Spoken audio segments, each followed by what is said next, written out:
Olá, estamos iniciando mais um programa diagnóstico e hoje nós temos como nosso convidado o Dr. Ramates Castro. Dr. Ramates é urologista e hoje nós conversaremos com ele sobre uma doença, sobre um evento infelizmente muito comum no nosso meio. Nós aproveitaremos a presença conosco do Dr. Ramates para falarmos sobre o cálculo renal, as famosas pedras nos rins. Dr. Ramates, muito bem-vindo uma vez mais ao nosso programa. Afinal, doutor, como definir essa doença? O que vem a ser o famoso cálculo renal? Prazer é meu estar aqui com vocês, com o público, né, tentando esclarecer um pouquinho da minha área, né, das patologias relacionadas à minha área, no caso. O cálculo renal, o que é? Nada mais são do que pedras nos rins mesmo. O nome popular já define a doença. É uma pedra que se forma no rim. Como é que é isso? Por vários fatores, que nós vamos detalhar um pouquinho daqui para frente, o rim começa a soltar microgrãos, como se fosse um grãozinho de areia. O rim começa a produzir isso e jogar para a urina, tá? Grãozinho de areia. Se algumas intervenções não forem feitas, aquele grãozinho de areia gruda no outro, e depois no outro, que a gente chama de nucleação. Vai aderindo até formar uma pedra. Se você pegar um grãozinho de areia na praia e colar na outra, daqui a pouco você tem uma pedra na mão. É exatamente isso que acontece no rim. Então é um processo que leva geralmente meses a formação de um cálculo, que é grãozinho por grãozinho, eles vão se aderindo. Agora, doutor, em termos estatísticos e de epidemiologia que nós chamamos, essa doença ela está relacionada a quais fatores de risco? Ou seja, o que predispõe o indivíduo a desenvolver a chamada pedra nos rins ou os cálculos renais? A relação com a família, um fator hereditário, a alimentação, a cor da pele da pessoa, enfim, quais os fatores estariam relacionados e que contribuem para o desenvolvimento dessa doença? Então vamos lá, essa pergunta é extremamente importante, que a partir do momento que a gente sabe o que contribui, automaticamente a gente sabe como diminuir as chances de tê-lo, né? Em primeiro lugar, existe uma tendência hereditária, familiar. Esse fator a gente não consegue intervir, porque é da pessoa, tá? Existe uma tendência familiar, não necessariamente você vai ter, mas se você tem uma tendência familiar, o risco é maior. Um ponto. Segundo ponto, consumo de líquido. Esse é o principal fator que a gente consegue intervir, mudar a história da doença. O baixo consumo de líquido, aí a gente fala água, mas não é só água, todo tipo de líquido, é um fator importante na formação de cálculo. A gente sabe que quando a gente aumenta o consumo de líquido do paciente, para ele urinar pelo menos 1,5 litro de urina por dia, a partir disso ele diminui 70% o risco de formar cálculo. Se ele já tiver formado ou mesmo se ele nunca tiver. 70% dos pacientes que formariam não vão formar mais. Ou 70% dos que já formaram não formarão de novo, tá? Então aumentar o consumo de líquido. Por que eu falei volume de urina? Porque a gente fala assim, tem que beber 2 litros de água por dia. Sim, é uma orientação básica, mas isso é muito relativo. Por quê? 2 litros de água, um trabalhador da construção civil que trabalha no sol de Valadares, é muito pouco. Ele vai urinar pouquíssimo, ele vai perder essa água no suor, na evaporação. 2 litros de água para quem trabalha no escritório refrigerado, possivelmente será suficiente, porque ele não sua, ele não está exposto ao sol. Então, o mais interessante é olhar o volume de urina. Aí você fala assim, doutor, mas eu vou ficar medindo minha urina, vendo se eu urinei 1,5 litro no copinho graduado? Também é difícil. Qual que é a orientação prática que eu dou para meus pacientes? Observar a urina. Se a urina está amarelo clara, é porque você está bem hidratado. Se ela está aquela amarela escura, aquele amarelo mais concentrado, com cheiro mais forte, possivelmente a sua hidratação está insuficiente. Você precisa de aumentar o líquido. Essa é a orientação básica. Então, falamos de líquido. Terceira coisa, alimentação. A alimentação é onde tem a maior número de lendas, de mitos. É muita coisa que não é realidade, que se fala aí todo dia, às vezes até alguns colegas médicos mais antigos, que não são especialistas da área, às vezes falam também isso sem ter um conhecimento tão profundo. Alimentação, o que é o principal? O que é comprovado cientificamente? Diminuir o consumo de proteína animal, principalmente carne vermelha, e diminuir o consumo de sal na dieta, tá? Isso comprovadamente diminui o risco de cálculo, tá? Você diminui o consumo, você diminui o risco. Não é que você tem que parar de comer, evitar o exagero, evitar o excesso, como quase tudo na vida, né? Então isso é comprovado. As lendas e os mitos mais comuns. Tomate, leite, queijo, cálcio, isso não aumenta o risco de formar cálculo. Isso é lenda. Por que surgiu essa lenda? Cálculo renal, a pedra nos rins, Geralmente ela contém cálcio.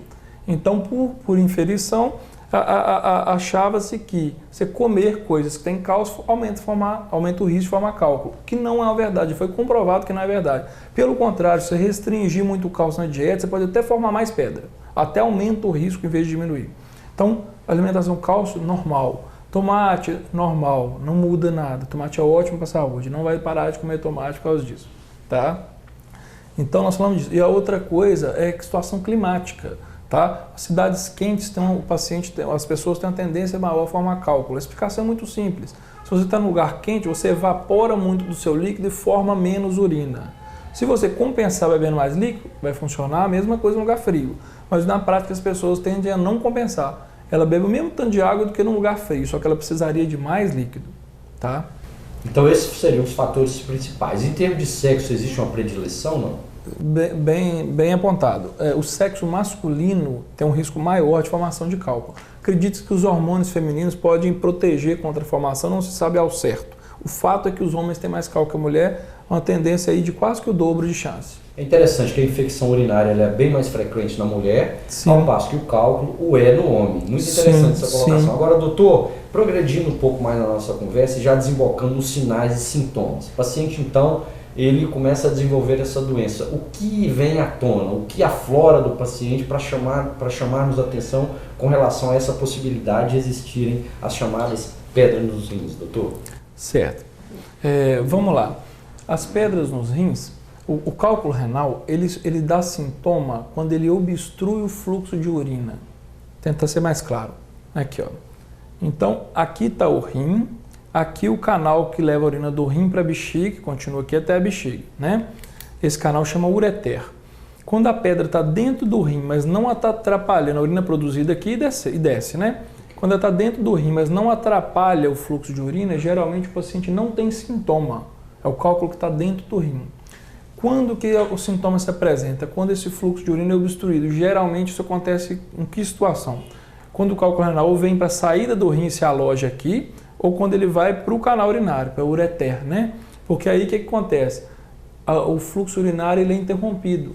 Então essa interrupção do fluxo urinário é que vem a famosa cólica renal, tá? Então a manifestação aguda principal, a mais evidente, é a cólica de rim. É uma dor na região lombar muito intensa, é tão intensa que o paciente geralmente até vomita. Você já deve ter visto isso, né? Todos nós já vimos. E quem já passou sabe muito bem do que eu estou falando. Então o paciente tem sudorese, ele sua, ele tem náusea, ele não consegue alimentar e tem uma dor que por vezes chega a levar até o desmaio do paciente, tamanha intensidade da dor. É uma das piores dores que existe no corpo humano. E superior inclusive à dor do parto, sabia disso? Interessante. Superior inclusive à dor do parto. Acredito que o infarto, a dor do parto e a dor da cólica renal são as principais. Né? Então o sintoma principal é esse. Agora, um cálculo renal que está quietinho dentro do rim, não está obstruindo o fluxo urinário, via de regra, ele não causa sintoma. Via de regra. Agora, ele pode cursar com infecções urinárias, às vezes o cálculo predispõe até a infecção, ele pode em algum momento movimentar e dar algum sintoma, mas geralmente dentro do rim ele causa pouco sintoma.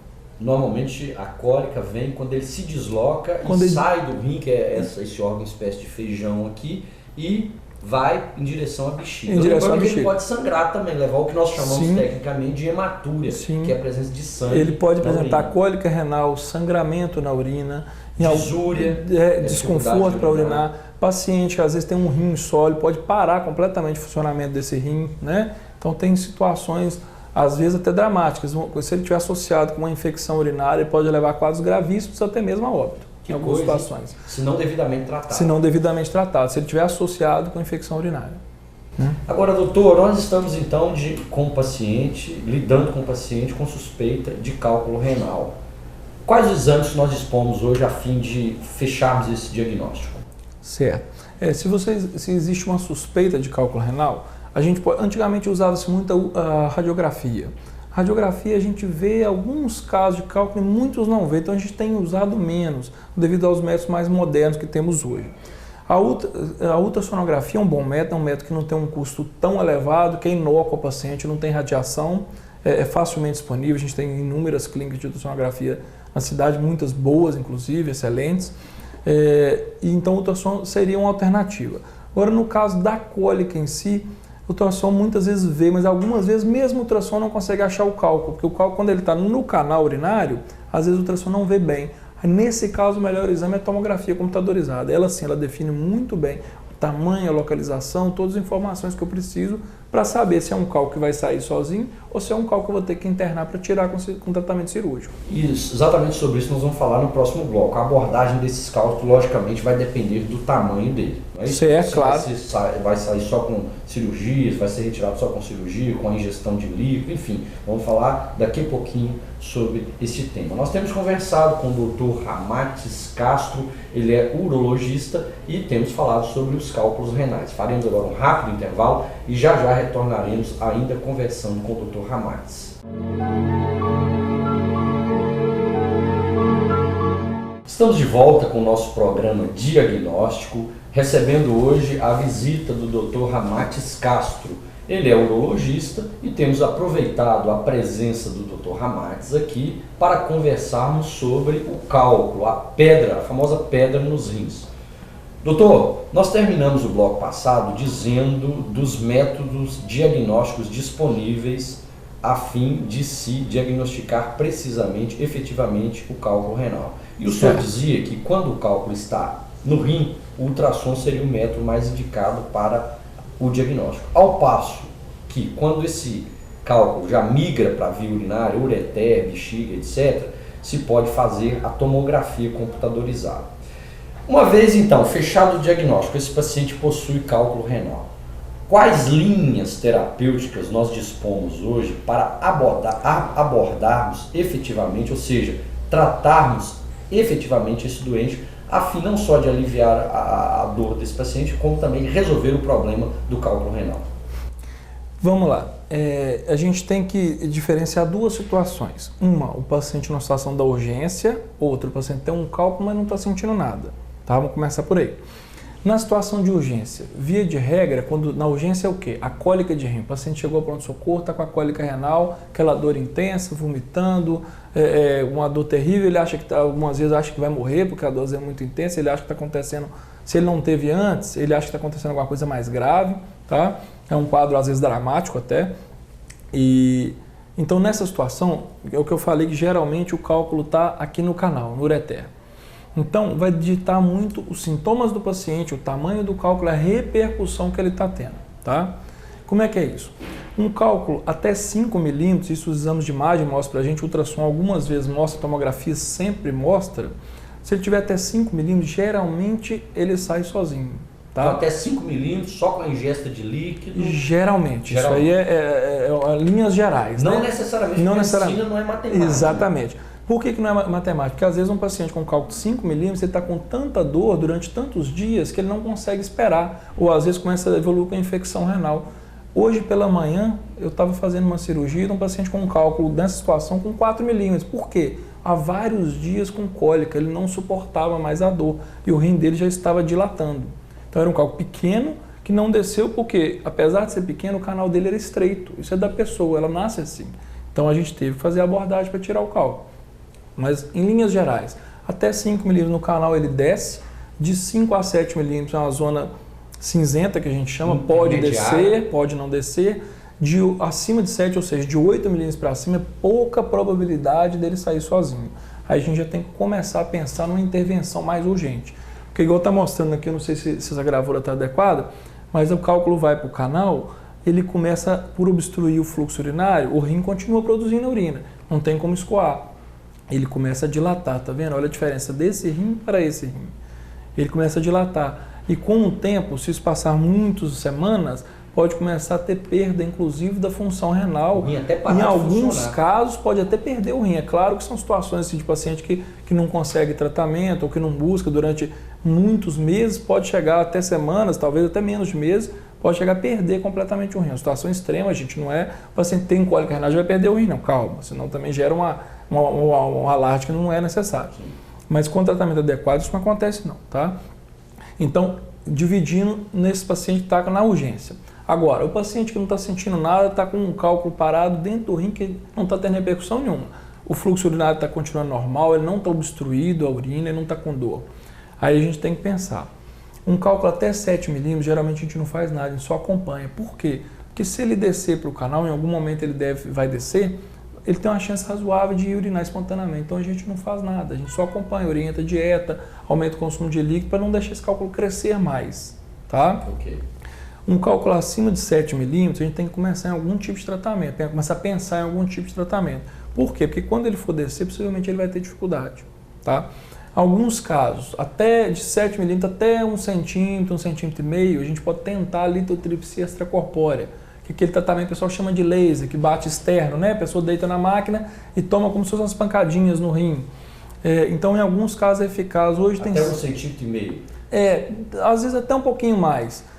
O objetivo é aquelas pancadas, né? Quebrar o cálculo dentro do rim. Litotripsia extracorpórea, né? Litotripsia, quebra da pedra extracorpórea, que é por fora do corpo. Sim. Ela quebra. A gente tem usado menos esse tratamento, por quê? Ele não é isento de risco, tá? Apesar de não ser de alto risco, ele também não é isento.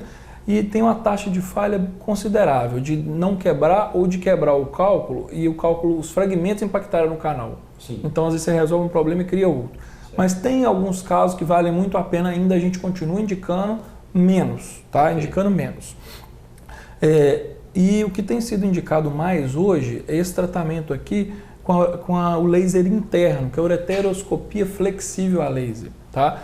Esses aparelhos são aparelhos que surgiram há pouco tempo, no mundo inteiro inclusive, relativamente poucos anos, que ele consegue entrar pelo canal urinário, paciente anestesiado, claro, né? Vai estar dormindo. A gente consegue navegar na via urinária até dentro do rim e disparar o feixe de laser diretamente no cálculo. Qual que é a vantagem? Você não machuca nada em volta, o outro você joga uma pancada no rim inteiro. E às vezes o cálculo mesmo você não acerta. Aqui não, eu vou dentro do paciente, eu olho com o aparelho o cálculo e eu disparo na frente dele. Então a precisão é muito grande, tá? Tem a desvantagem de ter que tomar uma anestesia, é um procedimento que invade o organismo, mas é um procedimento de uma maneira geral muito tranquilo, muito bem tolerado pelo paciente. Então a gente tem usado muito esse tipo de caso. Para cálculo acima de 1 a 1,5, a gente já tem indicado esse tipo de tratamento, até no máximo uns 2 centímetros, porque se for muito grande também, para esse tratamento não é tão adequado. E aí, para quem tem um cálculo maior de 2 centímetros, ou 1,5, dependendo da localização, já é um tratamento um pouquinho mais agressivo, que a gente tem que fazer um pequeno cortezinho nas costas, na região lombar aqui do paciente, ou nas costas ou na lateral, e passar um aparelhinho pela pele, que vai até dentro do rim, igual está mostrando essa figura, que ele quebra e tira os fragmentos do cálculo. Como se ele pescasse o cálculo. Ele quebra primeiro, ele bombardeia e quebra. Tá? E para cálculos maiores tem que ser esse procedimento. O laser interno só não consegue. A desvantagem é que é um pouco mais agressivo, que você tem um instrumento que vai entrar pela pele. Então agride um pouco mais, mas muito menos que aquelas antigas cirurgias de cálculo renal que abria o paciente, abria o rim no meio para tirar a pedra. Aquilo hoje a gente usa muito pouco.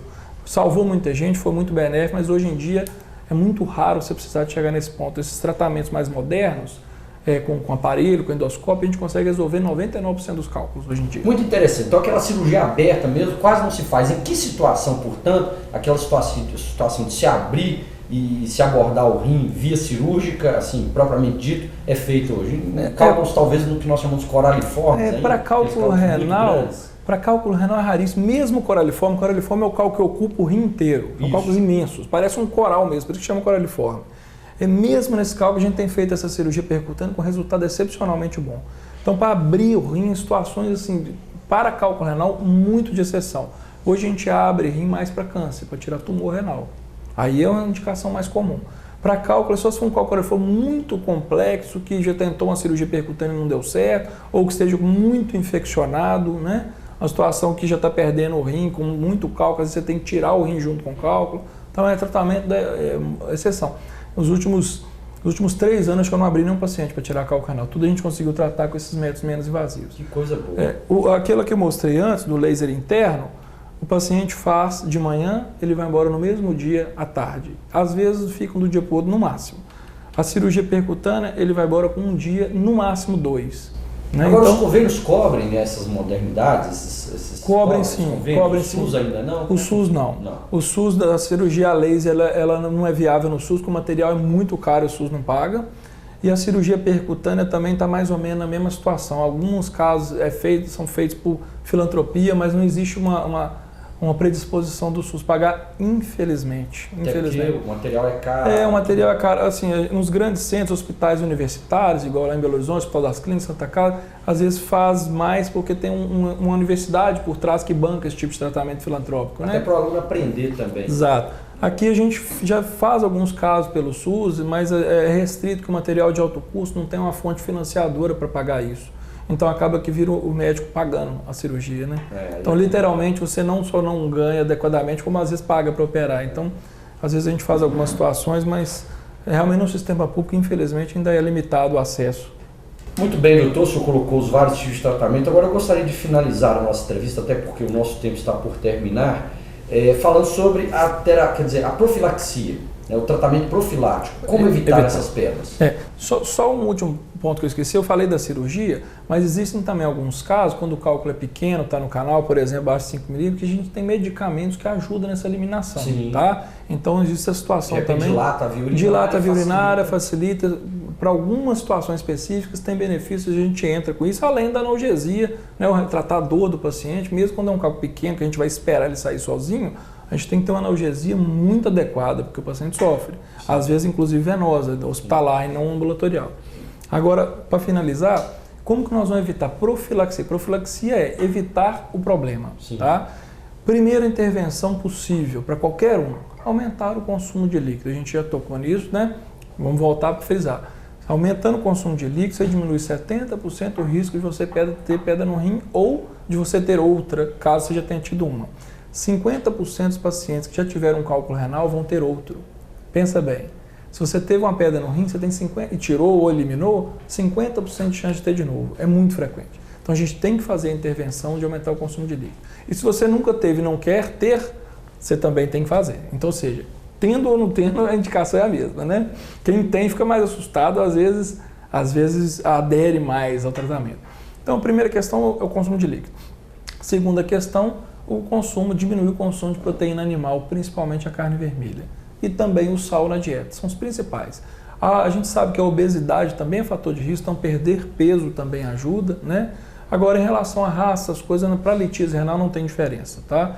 É mais o líquido, um pouquinho da alimentação, um pouquinho da questão do peso. O resto, alguns trabalhos mostram que fruta cítrica poderia diminuir o risco, por exemplo, suco de laranja, limão, diminuir um pouquinho o risco, mas são coisas pequenas. A água dá muito mais resultado e é quase de graça. Não vou falar que é de graça, porque tem a conta d'água, tem água mineral para quem toma, mas tem praticamente de graça. Muito bom. Doutor Ramates, muito prazer em tê-lo aqui conosco. Nós realmente fomos muito informados, muito instruídos com a sua entrevista sobre o cálculo renal. Gostaria de te agradecer e agradecer também a você por ter passado conosco esses momentos. Te fazer um convite para nos reencontrarmos no próximo programa diagnóstico. Até mais!